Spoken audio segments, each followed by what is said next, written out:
People forever gravitate towards horror for its escapism and scary stories. But what horror fans or more casual moviegoers are maybe not so familiar with, though, are some of the real-life scary stories behind the films that we view on the cinema screen and in the comfort of our own homes. Some of the greatest horror pictures in history have a rather murky reality behind them, and some of these realities are absolutely heartbreaking.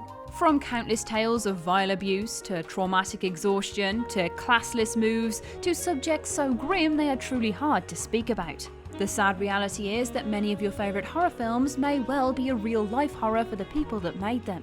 I am the one-woman jury, Ash from What Culture Horror, and these are 5 horror movies that you won't watch once you know the truth. 5. The Birds. Alfred Hitchcock is undoubtedly one of the greatest directors in the history of cinema. But for all of the masterpieces he brought to the table across his legendary career, that doesn't mean that Hitchcock was always the nicest of people. On The Birds, Hitchcock made the film a living hell for lead actress Tippi Hedren. As Hedren has revealed in the years since Hitchcock's death in 1980, the filmmaker made persistent, unwanted sexual advances on the actress throughout the production of The Birds. When Hedren rejected these advances, Hitchcock threatened to ruin her career. Showcasing even more of a vindictive streak, Hitchcock made the rest of the shoot a misery for Tippi. According to the actor, one such act of spite saw Hitchcock change The Birds' final act without informing Hedren. Under the impression that said finale would feature a slew of mechanical birds on a rampage, the last-minute call was made to replace the faux birds with real ones, much to Hedren's shock and terror. Tippi Hedren's The Birds co-star Rod Taylor is just one of several people to back up Hedren's claims, and the relationship between Hitchcock and Hedren was even spotlighted in HBO's The Girl, too. 4. Slenderman. We've all heard about the Slenderman, right? You know, the internet urban legend created a decade or so ago, an eerie, faceless being who hides out in the woods and stalks children. The key phrase there is urban legend, as in, the Slenderman is a completely fictional being who some people believe is real, even though there's zero evidence of its existence. Like so many myths and legends, the Slenderman was given his own movie in 2018. Directed by Sylvain White, the film details the disappearance of a young girl. While the movie itself is only so-so at the very best, the more shocking part of the picture revolves around a real-life tragedy and its representation in the Slenderman's first trailer. On May 31st, 2014, a 12-year-old girl was led to the woods and stabbed 19 times by 2 of her friends.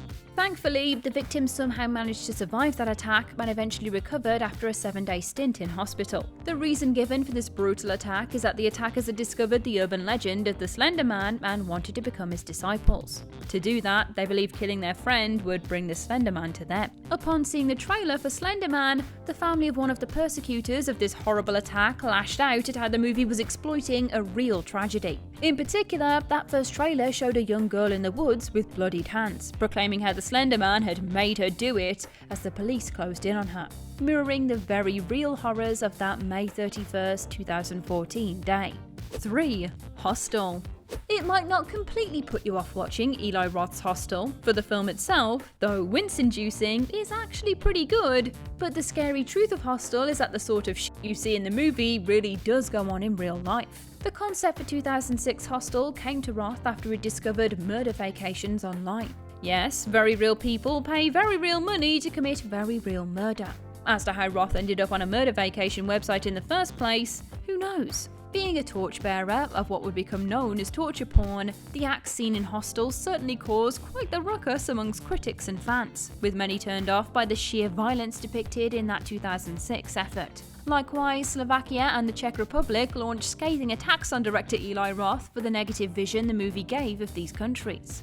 Still, that didn't stop Hostel being followed by 2 sequels, as the overarching narrative dived deeper on the elite hunting club organisation at the centre of the franchise, an organisation that has some chillingly similar real-world counterparts. While this won't necessarily stop you watching the Hostel franchise again, it certainly puts an eerie new slant on any such rewatches when you know that what you're seeing play out could very well be happening elsewhere across the globe at the same time. 2. The Abyss. This right here, that is the face of true anguish and suffering. No, not the character of Bud Brigman, it's actor Ed Harris who's genuinely tormented and terrified. James Cameron is famously a director who likes to push his cast and crew, but the antics of his 1989 movie The Abyss are extreme even for Cameron. A tough shoot doesn't even come close to cutting it for The Abyss, with the cast and crew spending long days submerged up to 50 feet underwater. That shoot consisted of 6 months worth of 6-day, 70-hour weeks, with Cameron even getting to the point where comfort breaks were discouraged, Jim encouraging his cast and crew to relieve themselves in their wetsuits. Throw in lightning storms, frequent technical difficulties, many of which resulted in complete pitch black at the depths of 50 feet for those involved, and the mental and physical trauma on the body and the mind, and it's no wonder that so many of The Abyss's key players have outright refused to ever talk about the film ever since they finished shooting. To this day, stars Ed Harris and Mary Elizabeth Mastrantonio won't respond to questions about the picture due to the extreme nature it took on them. While The Abyss is a stunning movie in a visual sense, it is a movie that is full of negativity and pain for so many of those involved. Our title might be horror movies you won't watch once you know the truth, but the real truth of this picture has long since been buried. 1. The Last House on the Left. Separating art from artist is obviously a discussion born from this type of list, but there's no denying there's a whole load of horror filmmakers out there who have abused their position of power, or allowed other actors to abuse theirs. Whether it's the aforementioned treatment of Duvall in The Shining, Victor Salva's crimes on Clown House and Jeepers Creepers, or Roman Polanski, there are plenty of nasty stories out there that change your perception of the movies they make. Sandra Peabody in The Last House on the Left is another case to that list, with her treatment abhorrent to the point she'd wanted nothing to do with the title ever since its original release. Her 2 attackers in the exploitation flick were tormentors behind the scenes too, as Mark Scheffler claims he hung her off a cliff, and David Hess threatened to assault her for real to get a better and more authentic performance from the young actor. On the home release, Scheffler is quoted as saying, "She wasn't getting the scene. She wasn't at the anxiety level that she needed to be. I put her over the cliff and just grabbed her and said, if you don't get this fucking scene right now, I'm gonna drop you. And Wes will shoot it and we'll get a different scene, but it'll work because you'll be fucking mangled." She has long been conspicuously absent from every event related to the film, and one can only assume it's due to the traumatizing tactics she was subjected to and not protected from whilst filming this icky flick. And that's our list. Which of these horror movie truths have put you off your viewing? Share your thoughts in the comment section below. I've been Ash over on social media at Ash Millman, and this has been What Culture. Don't forget to like, share, subscribe, and come back again soon for some more spine-tingling horror content. Thanks for watching.